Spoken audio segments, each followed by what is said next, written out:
Добро вечер. Вонредна политичка анализа на емисијата во Центар. За вас кои сте мембар и мембар се користите опцијата membership на YouTube каналот Васко Евто. Последна ќе биде вака, вторник, ќе си има редовни вонредни политички анализи. Во недел почнуваме со официјалната сезона или почетокот официјален на сезоната 2025-2026, телевизиско или целовечерно интервју. И без малку се уморивме и вие и јас од кажување нови вонредни политички анализи. Тако беше моментумот. Локални избори во Република Македонија треба да се анализира сите процеси од сите можни агли, од сите можни аспекти. Постојано некои нови информации ви доаѓаат. Не сте кажале се во некоја анализа од 30 минути, а не можете ни да кажете се во некоја анализа од 30 минути. И сметам дека е крајно време да почнеме, нели? Ноември, никош досега толку доцна не сум почнал, освен 2011 година. Тогаш ми се чини дека почнав 28 или 29 ноември, интервју со Тито Петковски. Тогаш беше на емисија почеток на сезона на телевизија Алфа, после забраната на 3 јуни 2011 на Канал 5 телевизија, кога Мартин Протој Емил Симонов прекинува или сече електрична енергија да не биде емитувана емисијата за Никос Грујос. Се поремети алгоритмот, ќе ни треба едно месец дена да го стабилизираме алгоритмот, бидејќи YouTube-от не препознава или не сака да препознае политички анализи кои претходно биле за мембари, подоцна се прават публик да бидат достапни за сите гледачи на емисијата во Центар. Не ви кажав минатиот пат дека едно од имењата за подпредседател на СДСМ е Иван Атанасовски Џони, кој беше дел на СДСМ, па беше кај Тито Петковски во НСДП, па излезе од кај Тито Петковски во НСДП и така натаму и така натаму. Откоманува значи еден од кандидатите да биде нов подпредседател на СДСМ во новиот мандат на Венко Филипче. Клучна поента на оваа емисија, Христијан Мицкоски против Али Ахмети. И како Христијан Мицкоски дојде во една ситуација да во наводници го пензионира или пред пензионирање го донеси големиот или моќен на Али Ахмети. Тоа можеме да ви го одговориме со еден пример, да речеме на односот Никола Груевски, поточно Сашо Мелков и Велја Рамковски. Велја Рамковски е големиот играч на медиумската сцена. Неговата А1 телевизија носи и именува премиери или руши влади во Република Македонија.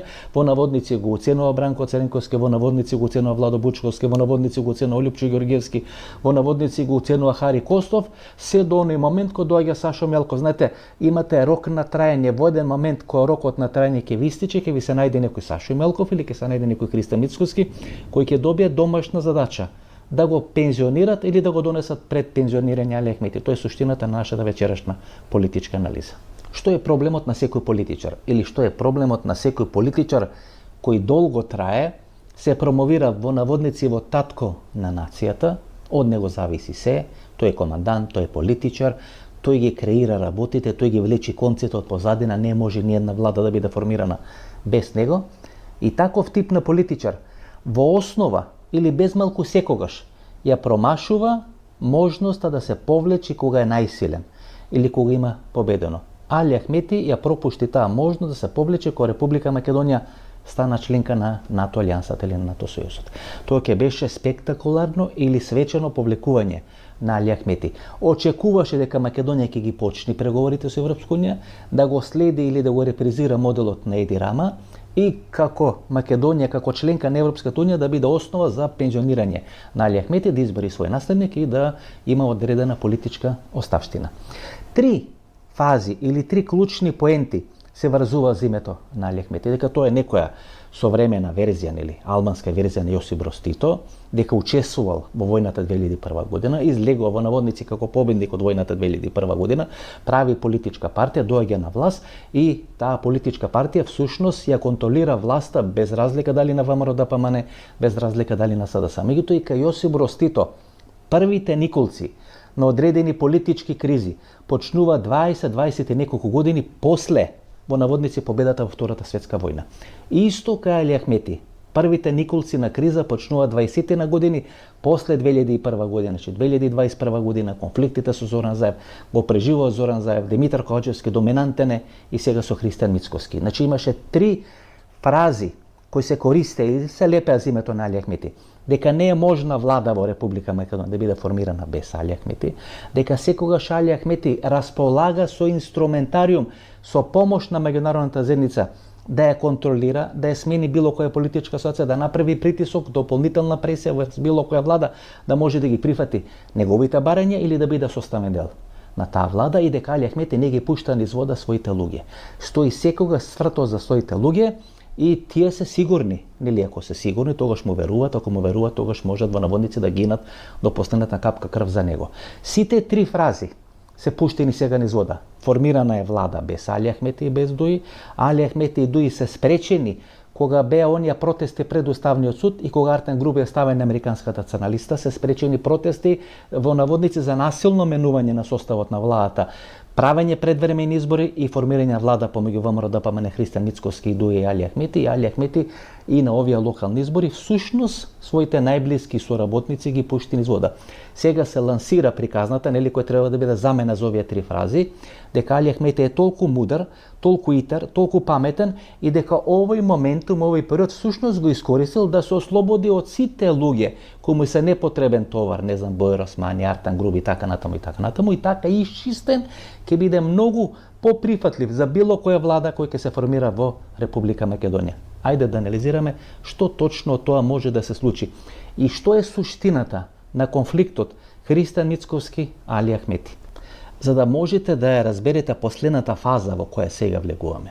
Зоран Заев 2020 година води кампања на изборите на 15 јули 2020 година не против Христијан Мицкоски, не против ВМРО ДПМН, против Али Ахмети и партијата Дуи и нивната кампања ПСЕО Албанец за премиер. И Зоран Заев очекува со помош на партијата БЕСА и таа коалиција која е направена помеѓу СДСМ и БЕСА да го порази не ВМРО ДПМН, туку токму Али Ахмети за да го испрати во одредена политичка пензија. Али Ахмети, нели, тие се оние во наводници прекинати избори поради короната, па се менува кампањата, па се менуваат пораките на таа кампања, па некој ја смислува таа политичка порака ПСЕО Албанец за премиер. Али Ахмети успева да преживее, политички да преживее. Зоран Заев го нема 2 недели, шета со моторот низ Македонија, низ Европа, никој не знае каде, никој не може да го лоцира и на крај со помош на американската амбасада е формирана таа заедничка влада на Дуи и на СДСМ. Али Ахмети и Зоран Заев со 300 компромиси, со 300 отстапки, едната на втората на третата страна. За да може да разберете како функционира тој систем, тога се уште не е направена поделбата во Дуи.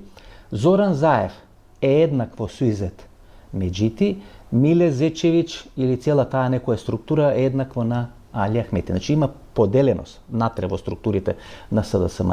Не е Али Ахмети играчот на Зоран Заев, Али Ахмети игра со Миле Зечевич. Али Ахмети игра со Оливер Спасовски, Али Ахмети игра со некоја друга структура во СДСМ, но не игра со структурата на Зоран Заев. Тоа е многу битно, бидејќи кога таа информација стигнува до Али Ахмети неколку години после, подоцна, тоа е крајот на 2022 година за формирање на заедничка влада на ВМРО ДПМН и на СДСМ, договор кој го имат постигнато после 4 или 5 заеднички тајни средби Христијан Мицкоски и Зоран Заев, тогаш таа информација до Али Ахмети стига преку Изет Меджити му ја дава Зоран Заев и преку Миле Зечевич кој е присутен на тој состанок на Зоран Заев со тогашното раководство на СДСМ, анкетата која е направена од Пеџа Арсовски и нели тука се поставува клучно прашањето кој има платено, кој има нарачено таа анкета. Ако таа анкета е платена или нарачена, платена од Зоран Заев, но нарачена од раководството на СДСМ, тогаш не можело раководството на СДСМ да се прави наивно, наудрено дека тие не учествувале, дека тие ни лук јаделе, ни лук мирисале. Значи тоа е еден заеднички проект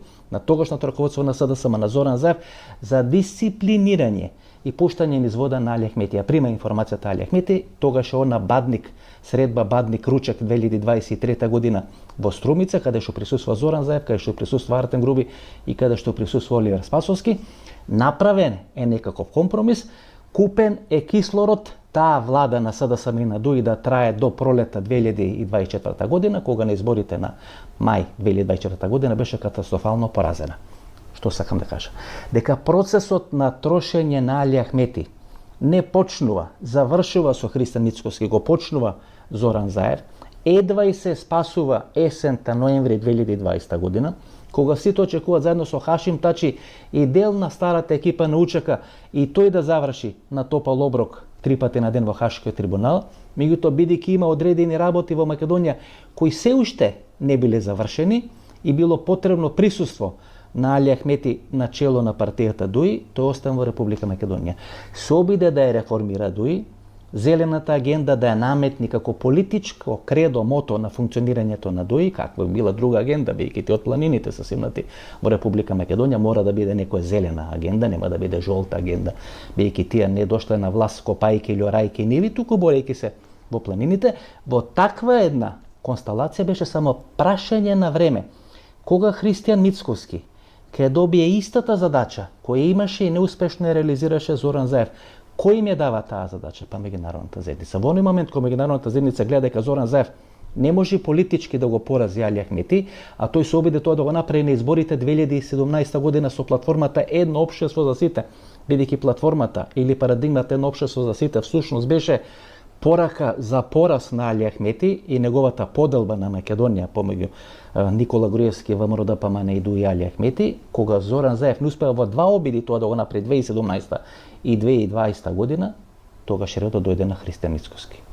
Од каде ја црпи моќта Али Ахмети? Ја црпи моќта од 2001 година, ДОИ, победата на ДОИ на сите избори во Република Македонија последните 22-23 години, паралелната власт која ДОИ има изградено во деловите во општините каде што владее и во институциите на Република Македонија, дел на таа паралелна власт се уште функционира, се уште постои. Информациите кои доаѓаат од одредени портали не доаѓаат преку СДСМ или најмалку доаѓаат преку СДСМ, во голем дел или во најголем дел доаѓаат преку ДОИ. ДОИ дури можеше да направи паралелна власт во главниот град на Република Македонија, бидејќи во овие 4 години не се знаеше кој победи на локалните избори во Скопје, кој владееше после локалните избори 2021 година во главниот град на Република Македонија.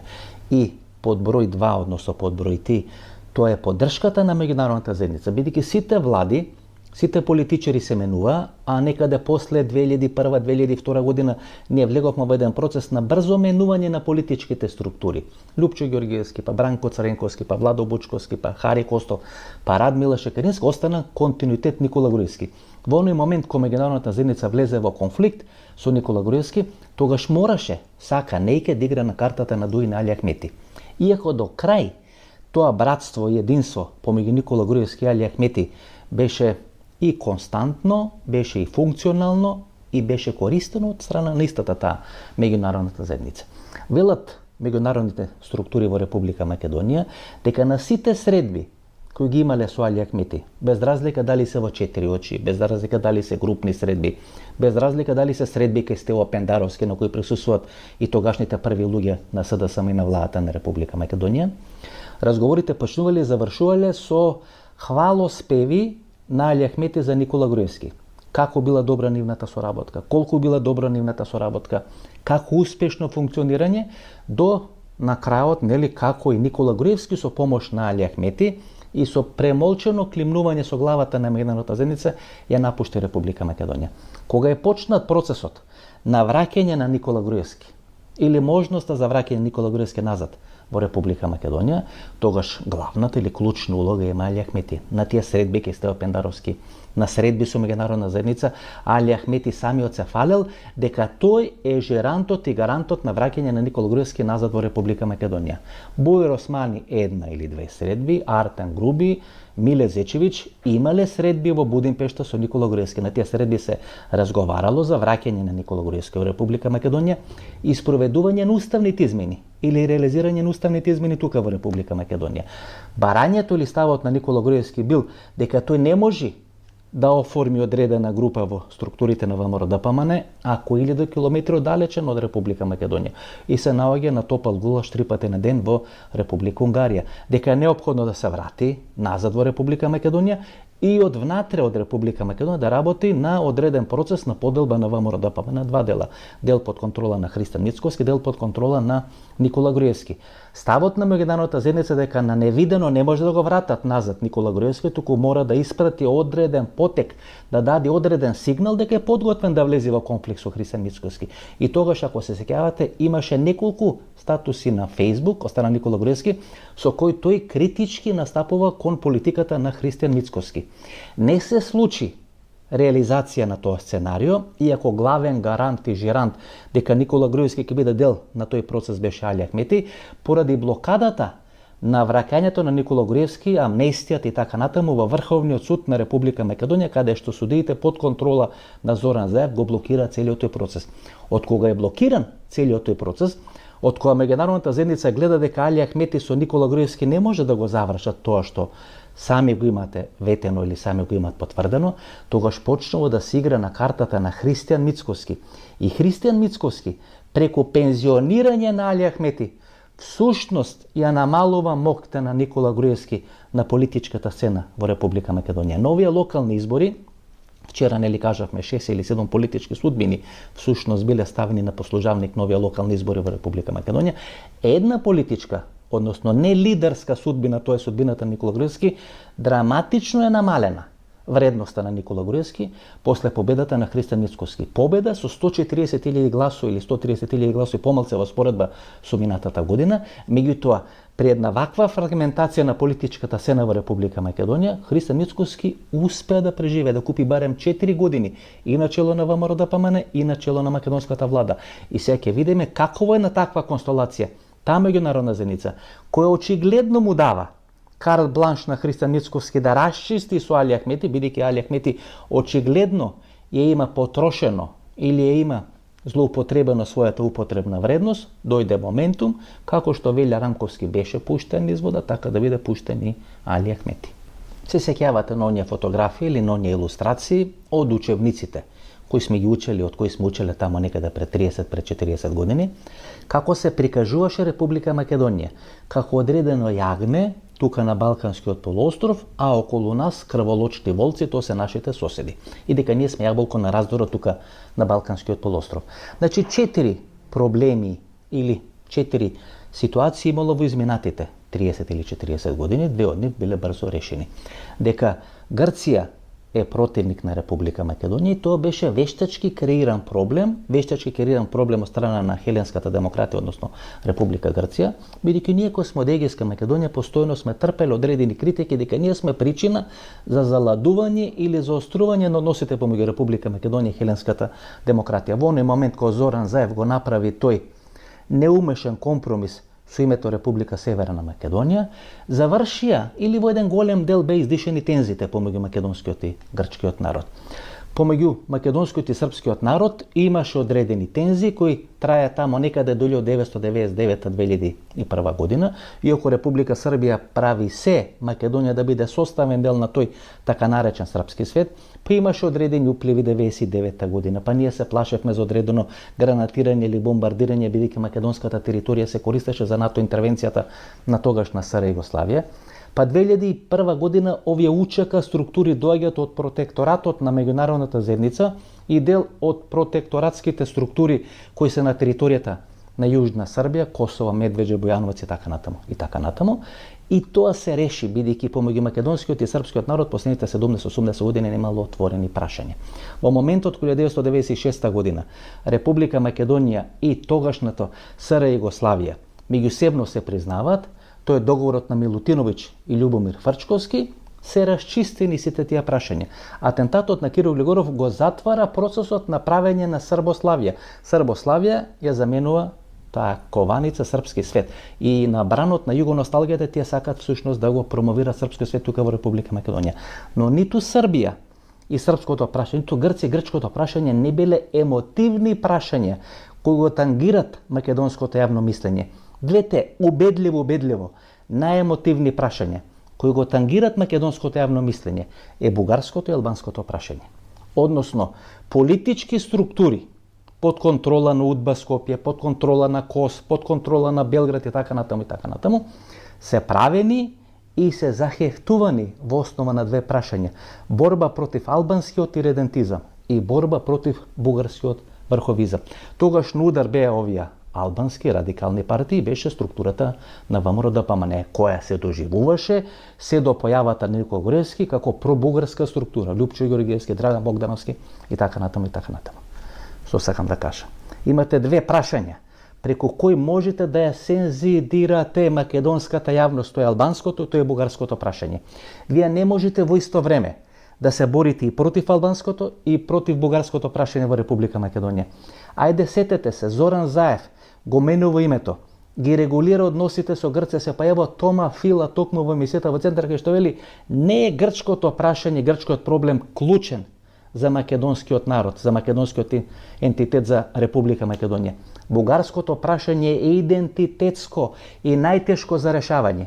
И што му се прави на Зоран Заев? Се турка на сила да го решава бугарското прашање во Република Македонија. Додека Зоран Заев се турка на сила да го реша бугарското прашање во Република Македонија, Али Ахмети и Дуи стануваат се посилни и ја контролират власта. Многу помалку во мандат на Зоран Заев, кој паѓа после локалните избори 2021 година, и многу повеќе, да не речам апсолутно, ја земат власта во своји раце, кога Димитар Ковачевски е премиер на македонската влада. И ајде сега направите споредба. Дали истата таа меѓународна заедница го турка Христијан Мицкоски прво да го решава бугарското прашање и така ранет, решавајќи го бугарското прашање, да биде лесен залак на Дуи на Али Ахмети? Не, туку Христијан Мицкоски се турка прво да го решава албанското прашање, односно да го дисциплинира Дуи, да го дисциплинира Али Ахмети, и откако тоа ќе го направи во некоја следна фаза да влезе во процес на решавање на бугарското прашање. Како велам, политички поени и се добиват или се губат на македонската политичка сцена поради две прашања: однос кон албанците и однос кон бугарите. Христијан Мицкоски очигледно доби задача од таа меѓународна заедница да го пушти низ вода Али Ахмети или да го дисциплинира Али Ахмети. Христијан Мицкоски самиот прво е доволно плашлив, второ немаше доволно политичка сила да го реализира целиот тој проект, да го реализира целиот тој процес или целата таа стратегија. Очигледно станува збор за стратегија на меѓународна заедница која оценила дека Али Ахмети и Дуи под контрола на така моќен Али Ахмети представуваат товар на македонската политичка сцена. Процесот на расчистување или на рекомпонирање на политичката сцена во Република Македонија ќе почнат со дисциплинирање или политичко пензионирање на Али Ахмети. Многу работи ќе бидат јасни на конгресот на ВМРО-ДПМН во декември. Тој е конгрес после 4 години после 2021 година. 2021 година е клучна за политичките разврски во Република Македонија. Се сеќавате на она емисија, после последната средба која сум имал со Митко Јанчев, тој е Кавадарце некаде февруари-март 2021 година, тој имал средба со Јордан Роце Камчев и тогаш објавивме дека Јордан Роце Камчев е подготвен да ја тргува во наводници главата на Христијан Мицкоски за своја слобода, за незавршување на топол оброк 3 пати на ден. Последна средба со Митко Јанчев некаде пред 4 години, 7-8, односно 10 месеци. Тогаш е средбата на Никола Тодоров со Никола Груевски во Будимпешта. После неколку годишна некомуникација или лоша комуникација помеѓу Никола Тодоров и Никола Груевски беше организирана средба со помош на тогашната влада или на делови на тогашна влада, првенствено Стево Пендаровски, председателот на Република Македонија, меѓународна заедница или делови на меѓународна заедница, на Никола Тодоров со Никола Груевски. Се враќаат назад во Република Македонија. Тогаш прв пат Зоран Заев ја нуди опцијата за формирање на заедничка влада на ВМРО-ДПМН и СДСМ. 2021 година, кога Зоран Заев е премиер на македонската влада. Никола Тодоров веднаш ја прифаќа така фрлената ракавица од Зоран Заев, меѓутоа Зоран Заев, тоа е оној моментум на попис кога е пролонгиран пописот во Република Македонија. За неколку месеци е пролонгиран, откаже на пописот пролета 2021 година, закаже на некаде за есента 2021 година. Тогаш Зоран Заев одлучува дека не Никола Тодоров, не Никола Груевски, картата на која тој ќе игра почнува тогаш, а на таа карта игра и до денешен ден, е Христијан Мицкоски. Христијан Мицкоски ги губи изборите 2020 година, ги губи председателските избори. Тој е шеф на изборниот штаб на локалните избори 2017 година, не учествува, ги бойкотира изборите, предвремените избори после Благојче Бочварски, кога ја напушта градоначалничката функција во Штип, ги бойкотира тие избори и оди на конгрес, одлага конгрес, медиот конгрес, му барат предвремен конгрес и така натаму, ги преживува сите тие перипети, добива гума за спасување од Зоран Заев. Со помош на тоа преживување на сите тие перипети, Христијан Мицкоски победува на големо изненадување на пошироката македонска јавност и тоа убедливо на локалните избори 2021 година. Можете ли да се сетите каква е битката во општина Карпош? Структури под контрола на Никола Тодоров, структури под контрола на Никола Груевски цврсто застануваат на страната на Стефче Акимовски. И Стефче Акимовски не трча на градоначалнички избори во главниот град на Република Македонија, тоа градот Скопје, туку трча на локални избори во општина Карпош и го победува и кандидатот на СДСМ и кандидатот на ВМРО-ДПМН. Никола Груевски преку Стефче Екимовски тогаш испрати порака дека во секој момент може со внатрешните структури во ВМРО-ДПМН да го дисциплинира Христијан Мицкоски.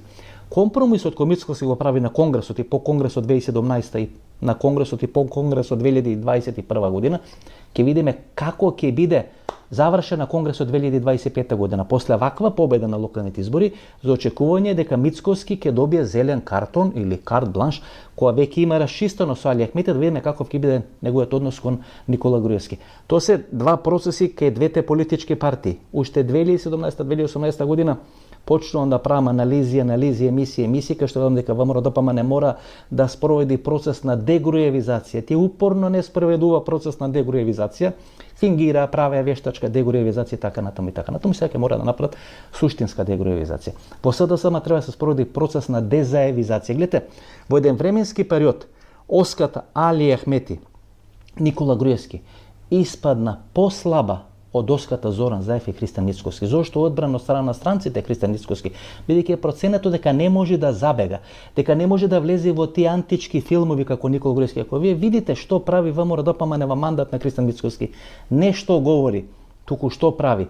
Освен уставни измени во Република Македонија, безмалку ги има прифатено во наводници како нужно зло сите потези и на Зоран Заев и сите потези на Никола Груевски на ВМРО-ДПМН од последната фаза после вистината за Македонија, кој се обиди за нивно политичко преживување. Значи, Мицкоски е оцена дека не може да забега, дека е под контрола и дека секогаш кога го имат под контрола може да го држат, а и кога сака да го сменат од власт.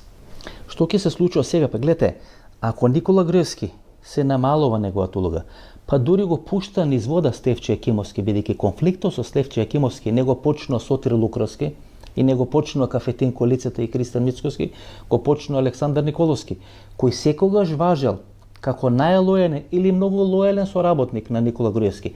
Тој минатата година влегува во конфликт со Стефче Екимовски, некои маркички, некои локации во општина Карпош меѓусебно разменува одредени навреди, одредени обвинувања, така натаму и така натаму. Сега пуштан Стефче Екимовски низ вода. Значи имате сега Оска, Христијан Мицкоски и Зоран Заев. Зоран Заев и Венко Филипче полека станува товар на Христијан Мицкоски, меѓутоа во услови кога ВМРО-ДПМН тоа го гледаме на вториот круг на локалните избори, покажува некоалицијски капацитет, односно во вториот круг на локалните избори ние сваќаме и разбираме дека овој ВМРО-ДПМН под контрола на Христијан Мицкоски има апсолутна власт, но има апсолутно слаб коалиционен капацитет, бидејќи бројот на гласовите е не го зголемија во вториот круг на локални избори, туку безмалку во сите урбани места во Република Македонија, каде што требаше да дојдат гласови на Знам, гласови на Влен или на Вреди, гласови на други коалицијски партнери, освен Бранко Црвенковски, Венко Филипче, кои им дадоа гласови во Кичево и на други места, каде што беше потребно за ВМРО-ДПМН, тие не обезбедија коалицијски капацитет. Во такви услови, колку да му се товар Зоран Заев и Венко Филипче, Христијан Мицкоски мора да игра на картата на Венко Филипче. Затоа и денес на пресконференција ВМРО-ДПМН бара оставка на Венко Филипче. Што ќе се случи ако сега некој функционер на СДСМ од старото раководство, некој функционер на СДСМ кој е во налет побара оставка на Венко Филипче, па веднаш ботовите и медиумите под контрола на Венко Филипче и медиумите под контрола на Христијан Мицкоски кој сака да му помогне на Венко Филипче, ќе почнат да ги обвинуваат дека тие всушност проведат ВМРО-ска политика. Ако ВМРО-ДПМН побара оставка на Венко Филипче, било кој во СДСМ денес да побара оставка на Венко Филипче ќе биде обвинет дека спроведува, дека реализира политика и стратегија на ВМРО-ДПМН кој сака да направи раскол во структурите на СДСМ. Што сега да кажа? Дека во оној момент кога во наводници е трајно или привремено поразена оската на Али Ахмети и на Никола Груевски, меѓународната заедница ќе мора да почне да ја решава судбината на оската Христијан Мицкоски, Венко Филипче и Зоран Заев. Дали со конфликт на Венко Филипче со Зоран Заев, дали Зоран Заев да го смени Венко Филипче, дали Венко Филипче зад грбот на Зоран Заев да направи коалиција со Христијан Мицкоски, но процесот на расчистување, мене ми се чини, почна после вчерашното интервју на шефот на државата Гордана Селјановска на македонската државна телевизија. После интервјуто на шефот на државата, ние разбравме дека била точна мојата информација дека професор на правниот факултет господинот Стојков бил кандидат на Гордана Селјановска да биде иден гувернер на Народна банка, таа ја губи битката со Трајко Славевски. Прашање кој се има за станото за Трајко Славевски, се ми се чини дека Никола Груевски во тој момент се уште многу силен, климнува со глава, не Зоран Ставревски, не господин Зојко, туку Трајко Славевски да биде гувернер на Народна банка, бидејќи тој треба да работи во интерес на олигархијата во Република Македонија, но и во интерес на унгарските кредити и унгарските инвестиции кои би дошле тука во Република Македонија. Под број 1, под број 2, Гордана Селјановска се спротивставува на можно спојување на Агенцијата за разузнавање и Агенцијата за национална безбедност. Кадар на Кафетин, коалицијата, беше предвиден да биде начело на таа споена или тој мастодонт од агенција, каде што се споени Агенцијата за разузнавање и Агенцијата за националната безбедност. И под број 3, Гордана Селјановска вели дека при средбата со Урсула ван дер Лајен, тука во Република Македонија, таа не ги информирала или не им испратила порака на Мицковски и на Гордана Селјановска дека топката за уставните измени, за патот на Македонија кон Европската унија е во нашиот двор, во наши раце, дека таква реченица не била кажана. Денес ние всушност сваќаме дека не да е кажана таква реченица, туку пораката која од Брисел испратена до Христијан Мицковски до македонската влада е брутална и не е проблем веќе само уставните измени, туку серија на ненаправени реформи тука во Република Македонија.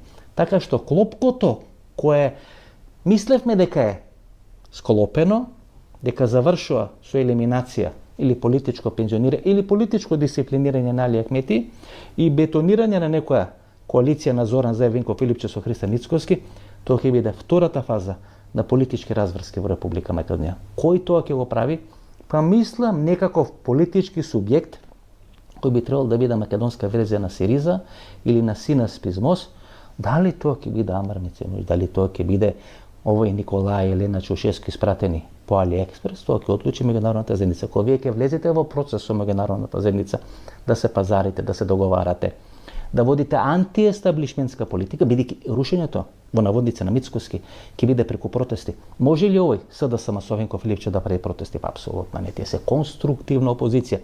Уште најмалку 2 години, додека над нив лебди опасноста за кривични процеси со оној закон за амнестија кој сами се го изгласа во Република Македонија, во собрањето на Република Македонија, те нема да излезат на улица. Тие на улица може само од една кафана во друга кафана. Процесот на во наводници рушење некоја форма шарена некаква револуција ќе го прави некоја варијанта на левица. Може би под контрола на Пасиев, може би под контрола на Меценовиќ, видиме што ќе одлучат странците. Тоа не велам дека е прифатливо за мене, само правам политичка анализа. Ова беше нашата вонредна политичка анализа. Наредниот вторник ќе го анализираме моделот Сириза или се надам дека нема да излезат дополнителни теми, дополнителни интереси тука во Република Македонија и ќе можеме да го анализираме тој втор модел, бидејќи ние нови избори всушност видовме две работи, клучни работи според мене. ВМРО-ДПМН нема коалицијски капацитет. СДСМ е многу посилна партија од тоа што ние претпостававме. Гледате, во десетина градови, ако не и повеќе, во Источна Македонија, СДСМ губи 30-40 гласа, негде губи 20 гласа. Партија која е слаба, не може на вака забревтан ВМРО-ДПМН да му се спротистави на македонскиот исток, како што вели Владко Ѓорчев, и да губи со 20 или 30 гласови. Тоа е само силна партија. Но слабоста на СДСМ е во главниот град на Република Македонија. Тука стана доминантна левица. Не може да се направат процеси ако вие не го контролирате главниот град. Со Венко Филипче, со Зоран Заев, СДСМ не може. Трајно го има изгубено главниот град на Република Македонија. Тоа е печатирано и бетонирано со Каја Шукова како нивни кандидат на локалните избори во главниот град на Република Македонија. Левица или некоја левица ќе биде формирана. ВМРО нема коалицијски капацитет, СДСМ не може на улица. Решението е во средина. Ова беше нашата вонредна анализа. Недела 22 часот, официјален почеток на новата YouTube сезона 2025-2026 година се гледаме.